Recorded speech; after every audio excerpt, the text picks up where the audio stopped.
Judy Passes has asked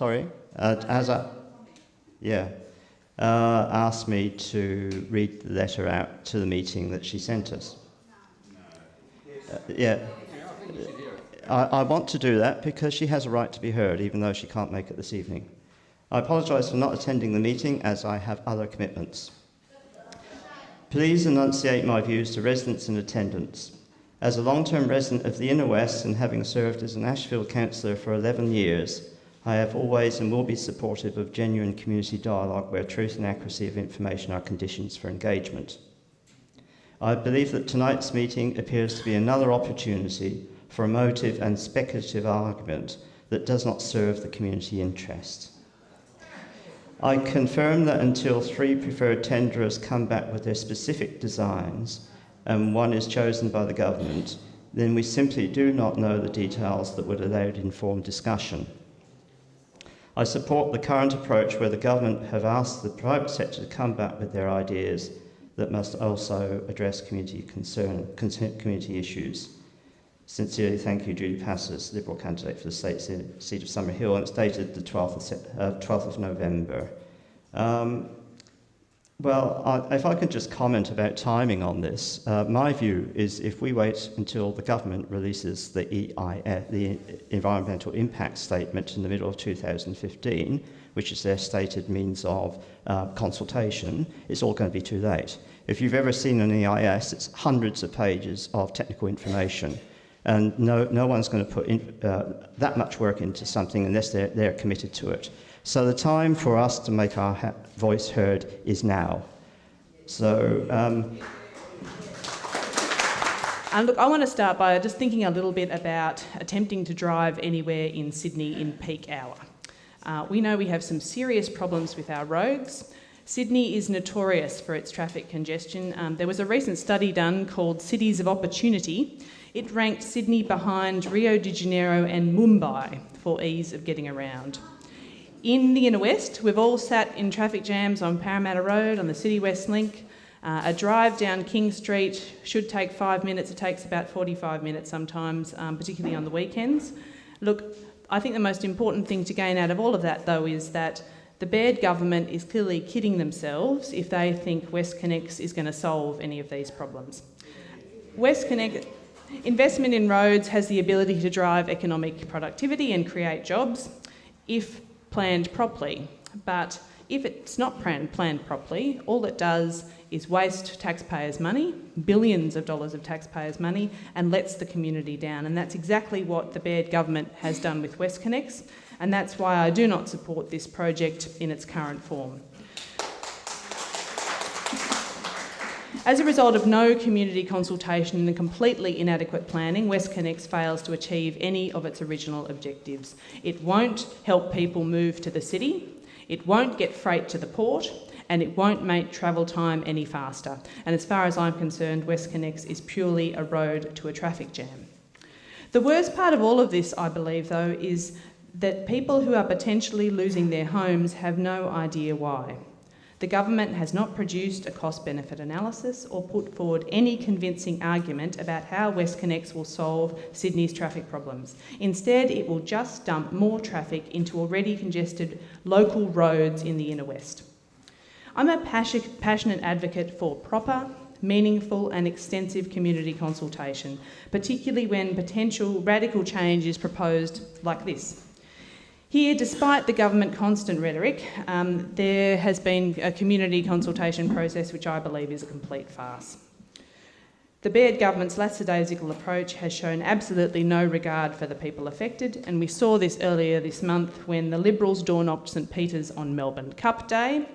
We've seen it here in Haberfield, where residents have struggled to get accurate information or indeed any information at all. I spoke to one resident who received a letter and an email on the same day. One said his house was going to be acquired and the other one said it wasn't needed. And treating residents in this way is simply appalling, especially when we're talking about people's homes, their families and their futures. Many of the people affected I know have been in this area for decades. For many of them, English is their second language. They deserve to be treated with dignity and respect, and it's clear that the government is failing on that score as well.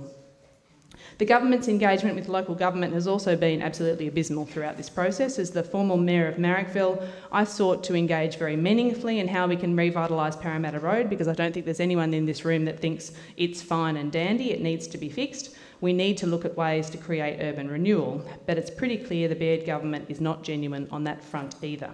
I joined the mayors, including Lucille, who's here today, for a briefing about the urban growth renewal plan for Parramatta Road, and there were Ministers Gay and Goward telling us how there'd be community consultation and that they'd release the plan in September. Well, September and October came and went, and now they've completely backflipped and say they won't release the plan until after the state election. So they are hiding their plan for nearly 50,000 high-rise apartments along Parramatta Road, and I believe one can only assume that they are more interested in profits for developers than any real renewal or positive action for our community.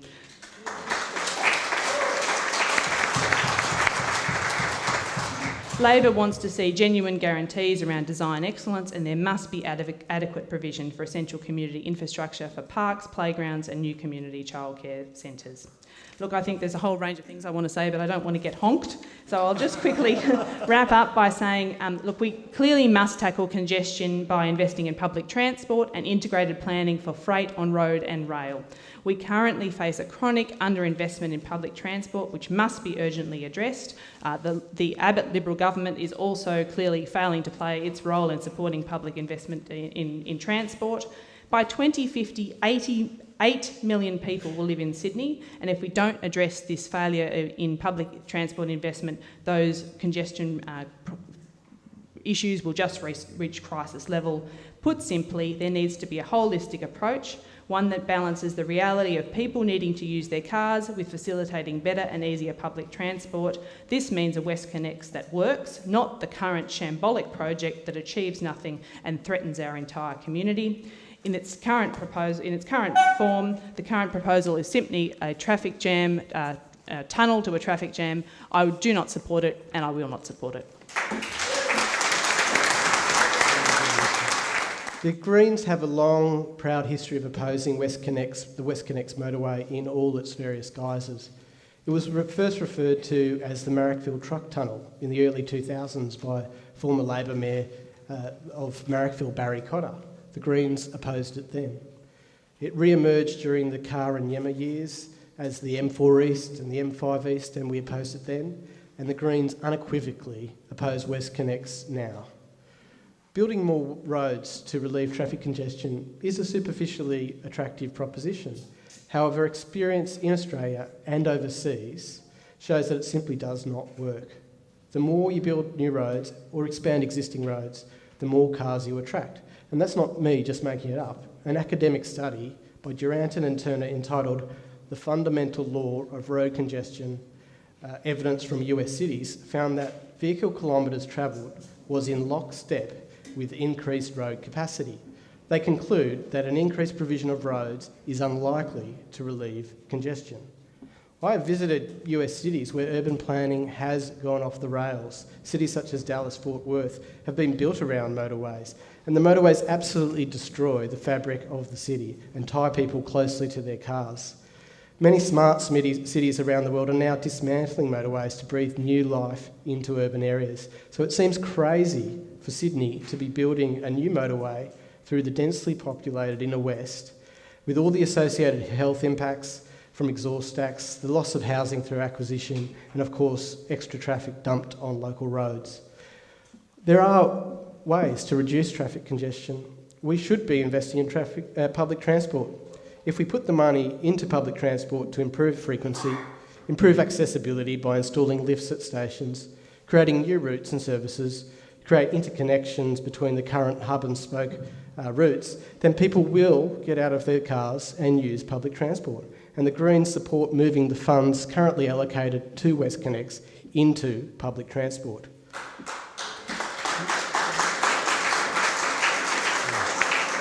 The other proven way to reduce congestion is to put a price signal on traffic congestion, a congestion charge. In cities such as London, Singapore, Milan, Stockholm, a congestion charge has led to a significant decrease in traffic congestion. In Stockholm, they achieved a 20% drop in traffic congestion after implementing a congestion charge. A congestion charge can also raise funds to go into public transport and is widely supported by transport academics and economists. And it is also supported by social justice organisations such as the New South Wales Council of Social Services. The Sydney Harbour Bridge already has variable time of day charging, while the train system effectively has a congestion charge with higher fares during peak times. Why should people contributing to traffic congestion not pay for the negative externalities they are causing, particularly if it will make the existing road infrastructure run more efficiently and negate the need for more motorways? While the congestion charge is a controversial idea, I believe that Sydney needs to have a discussion about using congestion charging and investment in public transport rather than building the crazy WestConnex motorway. And to that effect, I have brought a motion to Marrickville Council to support a congestion charge as an alternative to WestConnex. I'm also concerned about the urban development planned in conjunction with the WestConnex motorway. Developers all over Sydney are licking their lips at the prospect of high-rise development along Parramatta Road. But I do not think the existing infrastructure will cope with such development. Local roads will not cope and cannot be expanded. There is already a shortage of childcare facilities and school places, and a new motorway will not solve these problems. And such development will also fundamentally change the character of our existing neighbourhoods, such as Haberfield and such as Ashfield. While Labor might say that they are opposed to WestConnex, maybe in its current form, at a broader level they support the project. On the 4th of November, Shadow Roads Minister Michael Daly was on 2UE radio chastising the government for not going fast enough with delivering WestConnex. The Greens have actively been supporting the community in opposing WestConnex.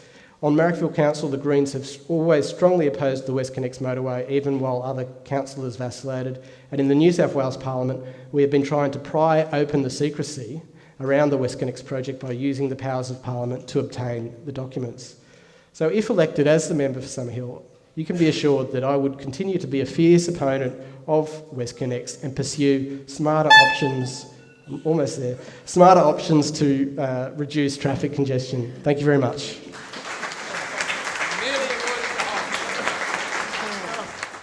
The Socialist Alliance's position is that we're opposed to WestConnex, full stop. No ifs, no buts, no matter in what form it happens to be in now or any alternative form for WestConnex, we are opposed to the project.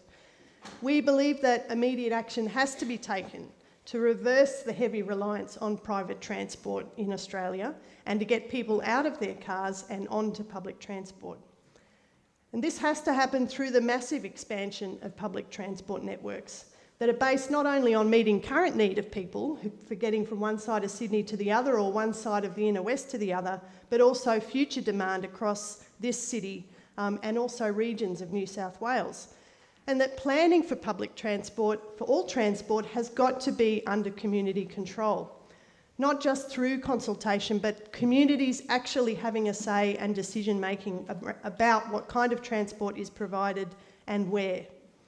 And the corporate interests have got to be removed from this process. Private ownership and for-profit or profit-driven transport development is the problem here.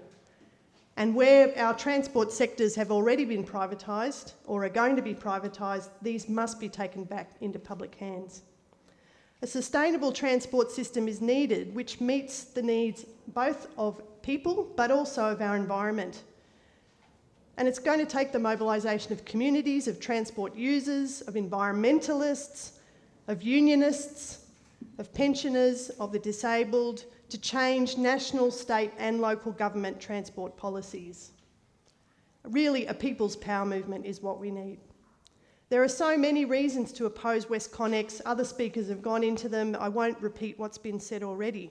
But I think one of the biggest problems with this development is the secrecy and the fact that it will remove planning powers from local councils, which I think is a major step backwards in our democracy. And the WestConnex development,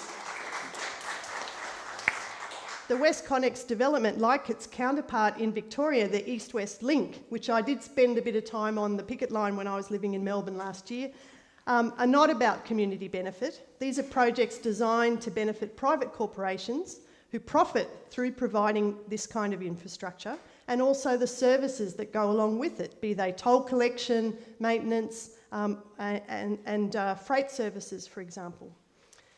And certainly this problem of overdevelopment, road development and tolls development is nothing new, and the emphasis on private transport.